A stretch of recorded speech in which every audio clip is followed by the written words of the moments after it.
Hello guys! Tingnan nyo kung paano ko kupitan at suklayan ang akin daddy. Diba ang lamping niya?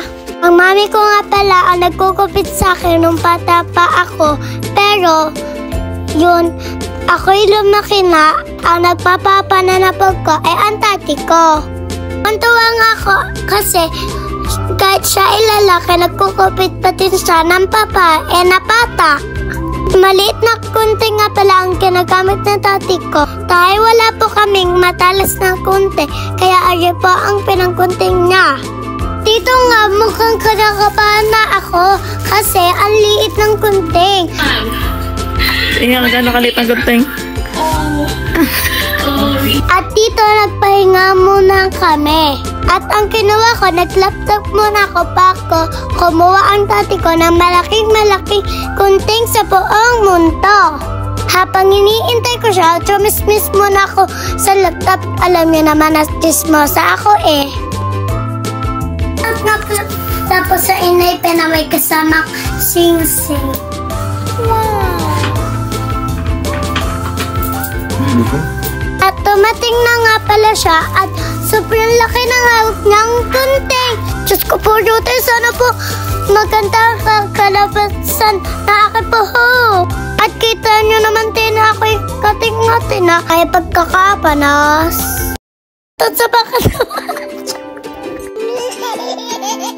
siya ulit-ulit. Tutot nga pala sa pagkatapaan. Tutot sa pagkatapaan dyan. Anong ulam? Ito nga pala, unti-unti nang tumutuwid ang aking buhok.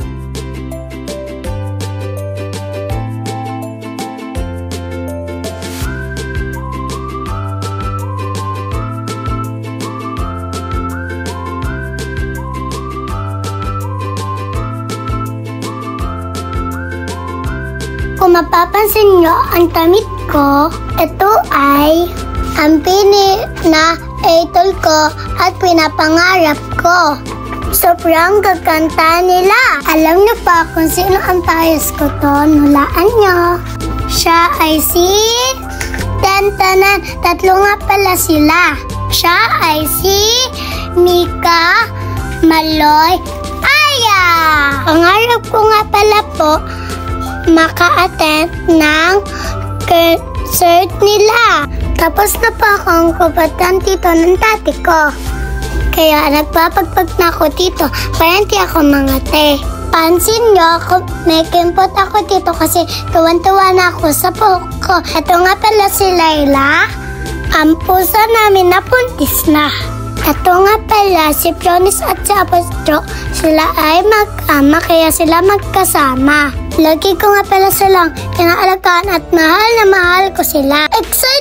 Excited nga pala ako na lumabas na ang anak ni Layla. At dito na nga pala po natatapos ang kwento ko. Please like, comment, and follow and share!